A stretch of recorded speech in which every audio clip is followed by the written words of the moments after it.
No fue solo económica, sino también una crisis política. Y una de las cosas que se vio, por ejemplo, fue que la gente que hacía muchos años que no iban a la iglesia, porque al principio de la revolución la iglesia y el gobierno, ¿no?, se enfrentan y tienen un conflicto enorme, y entonces la iglesia resulta siendo lo que hoy en día se le llama la iglesia en silencio, ¿no? Y nadie iba a las iglesias, con la sola excepción de los viejitos. Creo yo que mi abuela siempre habrá ido a la iglesia porque siempre tenía un rosario en la mano. Pero la gente más joven no iba porque se lo veían yendo a la iglesia, pues eso tenía costos sociales. Eso implicaba que a lo mejor no podían recibir un refrigerador a través de los comités de la defensa de la revolución en el vecindario, o tal vez que si los muchachos aplicaban la universidad no los aceptaban en la universidad. Entonces nadie se acercaba a las iglesias. Pero en este nuevo periodo especial, entonces la gente vuelve a entrar a las iglesias porque están buscando una vez más el sentido del vivir, ¿no? Y ya no existe una ideología de la cual son parte, y entonces se acercan una vez más a una creencia más espiritual y menos materialista, como había sido materialista en el sentido en el cual los comunistas usan esa palabra. Entonces todo cambia muchísimo en estos años, y uno ve un éxodo masivo que sale de Cuba una vez más, como ha seguido saliendo, y todavía se mantiene un flujo muy grande de cubanos que salen de Cuba, y todo esto culmina en una crisis enorme en el año 94, que es la crisis de los balseros. ¿Okay? En este año del 94, de la crisis de los balseros, por ejemplo, una de las cosas que pasan en ese verano, son varias las crisis que dan lugar. Déjeme explicar dar un par de ejemplos, ¿no? Una de las cosas que pasa es que hasta entonces el tratar de irse de Cuba sin permiso del gobierno es un crimen. Y esa era otra de las razones por las cuales el que lo encontraban saliendo de Cuba en una lanchita fuera de las aguas internacionales y lo cogía el guardacosta cubano, pues lo metían en la prisión. Y como ellos habían muchísimas personas en Cuba metidas en prisión cuyo único crimen había sido tratar de irse del país ilegalmente. Entonces así, de esa forma, el 13 de julio, si mal no recuerdo, sale una lanchita con personas desde un pueblecito del norte de Cuba, Caibarien, con 40 y tantas personas, todas de un mismo pueblo, viejos, adultos, niños, que van saliendo a las 2 de la mañana con la expectativa de poder llegar a Cayo Hueso o las Bahamas, los Estados Unidos, de una forma u otra. Y los guardacostas cubanos ven la lanchita, le caen detrás a la lancha, la lancha va más rápido, ellos van más rápido, le empiezan a tirar agua, ¿cómo se llama? Chorros de agua, de esos chorros enormes. Se vuelca la lancha y mueren alrededor de la mitad de las personas, ¿no?, incluyendo muchísimos niños. Entonces esa bola, como quien dice, se corrió por Cuba, de tal forma que la gente decía, están empezando a asesinar personas que se van de Cuba, ¿no? Y el pueblo se pone, ¿cómo es decir?, furioso, ¿no? Y eso da paso a lo que llegó a conocerse como el maleconazo. El 5 de agosto se da en La Habana, alrededor del malecón, una gran protesta popular en las cuales la gente iba de un lado para otro gritando, le tiraban cosas a las tiendas, rompían vidrieras, cogían lo que querían coger, o sea que se convirtió en una gran protesta, tanto económica como política. Económica porque el que podía robarse una cosa en aquel momento se la robaba, sobre todo comida, pero también política porque se oían gritos de libertad, ¿no? Y entonces Fidel Castro, como respuesta a aquello, Fidel Castro siempre ha sido sumamente hábil en hacer de todas las crisis internas domésticas de Cuba un problema americano de los Estados Unidos, ¿no? Y entonces él lo que le dice a los guardacostas es que los dejen ir, que dejen salir, al que quiera puede salir de Cuba, que los dejen sueltos, que no los caigan atrás, que no los metan en prisión. Y entonces empieza la gente a tirarse en cualquier cosa que flotaba, literalmente cualquier cosa que flota es una balsa.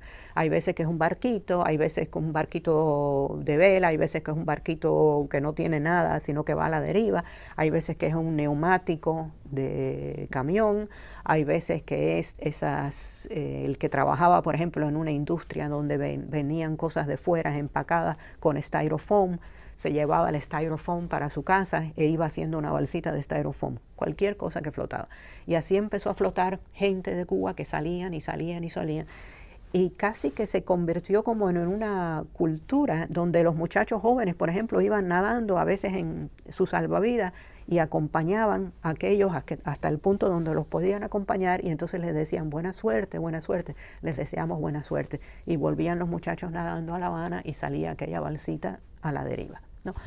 Así salieron 36,000 personas de Cuba antes de que cerraran el éxodo masivo. Todos los julio y agosto de 1994. Todos los días se podía ver en la televisión más y más gente que salía, más y más gente que salía. Por fin lo que terminó ese éxodo, porque como ya decía antes, se convirtió en una crisis para los Estados Unidos, fue, en aquel entonces ya era Bill Clinton, presidente, y Janet Reno, la, ¿cómo se dice? Attorney General.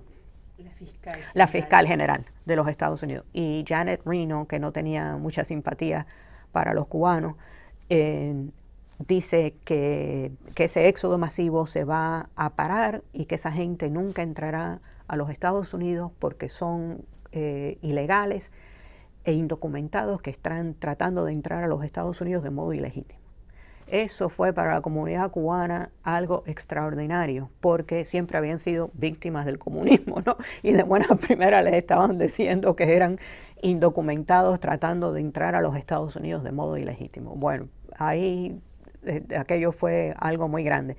Pero bueno, el caso fue que la señora Reno dijo que no entrarían jamás a los Estados Unidos, y recuerdo haberla vista en el programa de MacNeil Lehrer en la televisión, cuando le pregunta a MacNeil Lehrer, le dicen, señora Reno, ¿y qué van a hacer entonces con esta gente? Y entonces la señora Reno les dice que vamos a crear un sitio, un safe haven, un centro de refugiados. Un centro de refugiados en Guantánamo, a donde todas estas personas se van a dirigir. ¿Okay? Y entonces todo el que salía de Cuba después de un cierto día en agosto, pues ya no se les recibía, sino que los barcos en la mar, que ahora eran los guardacostas americanos los que estaban tratando de rescatar a gente primero, pero después de rescatarlo, en vez de traerlos a los Estados Unidos, como por ejemplo lo habían traído en julio, ya a finales de agosto, a donde lo que hacían era que los mandaban a Guantánamo, ¿no? Y entonces cuando llegaban a Guantánamo, una de las personas que yo entrevisté, por ejemplo, me decía que al bajar de aquel barco, donde de verdad los habían rescatado, les habían dado de comer, les habían dado tratamiento médico, los habían rescatado en todos los sentidos, pero ahí al bajar del barco y al entrar en aquella tierra, pues se encontraban con una señora vestida de uniforme del Navy, de la Marina Americana, y ella les decían, no, tienen que darse ustedes cuenta que nosotros los acogemos a que entren a Guantánamo, pero que jamás entrarán a los Estados Unidos. Bueno, el caso fue que sí entraron todos a los Estados Unidos, pero el proceso demoró 1 año y medio, 2 años en la mayor parte de los casos. Porque entonces en noviembre y después mayo del 95, noviembre del 94, mayo del 95, Clinton, con representantes de Cuba, Ricardo Alarcón mayormente, trazan un nuevo acuerdo migratorio entre los dos países, migratorio de ambas partes entre los dos países, que todavía está vigente hoy por hoy. Y ese acuerdo es el acuerdo que dice que los Estados Unidos aceptará 20,000 personas que salgan de Cuba anualmente, o sea que hoy en día salen 20,000 personas de Cuba todos los años, reclamados por sus familias en los Estados Unidos, pero para aquellos que no tienen familia, el caso de muchos, porque estos eran grupos sociales muy distintos, ¿no? O no sabían dónde estaba la familia, o habían perdido el contacto y la dirección y de las personas que conocían y demás.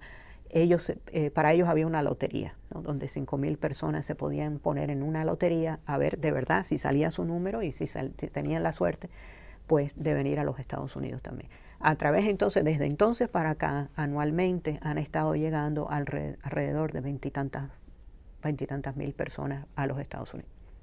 Claro está que una de las cosas más difíciles es el poder tratar de entender si entre estas cosechas de refugiados tan distintos como yo las he descrito, si es posible el día de mañana que lleguen a una especie de reconciliación entre sí Y con respecto a los que